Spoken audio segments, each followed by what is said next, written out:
Monsieur le juge, je vous adresse à nouveau cette lettre pour manifester mon désir de retrouver ma mère.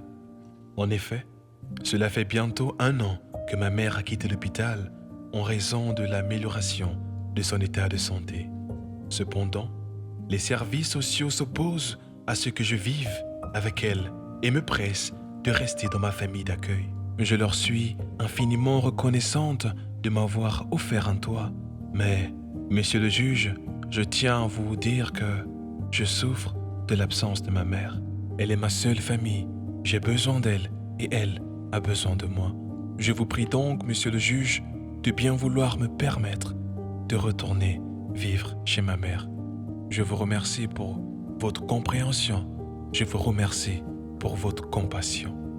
Signé Mélissa. Cette lettre de Mélissa était la énième qu'elle adressait au juge pour exprimer son désir d'aller vivre chez sa mère. L'insistance de Mélissa et l'amélioration de l'état de santé de sa mère ont conduit le juge à autoriser leur retrouvailles.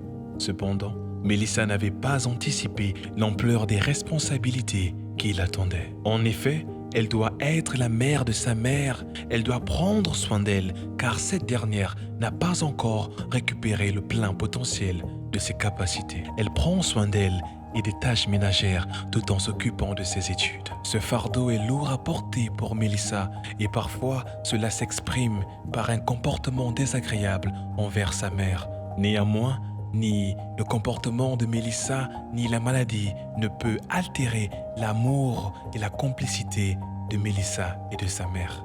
Un lundi soir, le silence du quartier est brutalement interrompu par des cris désespérés d'une jeune fille. Les rideaux des maisons voisines se lèvent, intrigués par le tumulte. C'est Mélissa, en larmes, qui hurle sa douleur tandis que l'ambulance emporte sa mère, victime d'un arrêt cardiaque. Le sort semble s'acharner sur cette mère et sa fille. Orpheline de père, Mélissa prie chaque jour pour que Dieu ne lui enlève pas sa mère.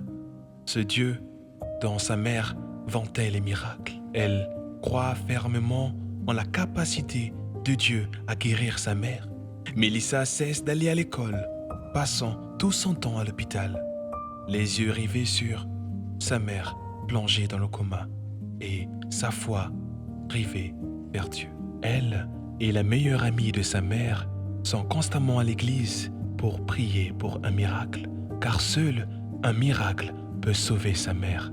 Les médecins réalisent en effet que la médecine a atteint ses limites et que la meilleure chose à faire, c'est de la débrancher afin d'abréger ses souffrances. Il est 6 heures du matin. C'est un matin sombre.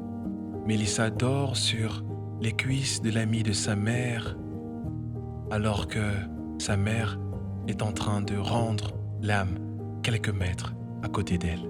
À son réveil, elle apprend la terrible nouvelle. Sa mère, sa confidente, sa meilleure amie n'est plus de ce monde.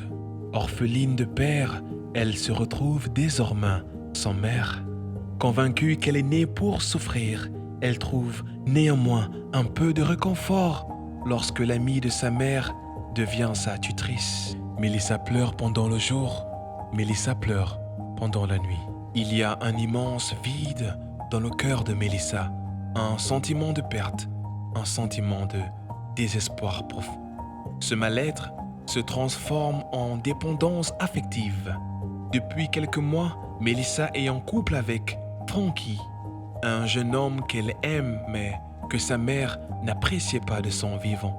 Il devient la principale source de son bonheur. Il a tout du prince charmant, mais plus le temps passe et plus il dévoile son visage de crapaud.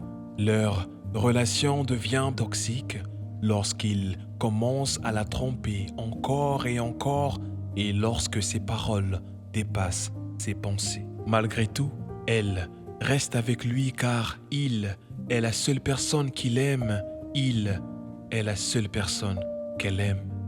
Mais les années passent et Frankie ne change pas. Alors elle prie et demande à Dieu de lui donner la force de sortir de cette relation qui lui fait plus de mal que de bien. Des semaines plus tard, Mélissa aperçoit son petit ami dans les bras d'une autre. Yeux dans les yeux, ils marchaient main dans la main. Cette fois, c'est la goutte d'eau qui a fait déborder le vase. Mélissa rentre à la maison et prend ses affaires, claque la porte et, des mois plus tard, elle se retrouve dans les bras d'un autre, la poudre blanche dans les narines.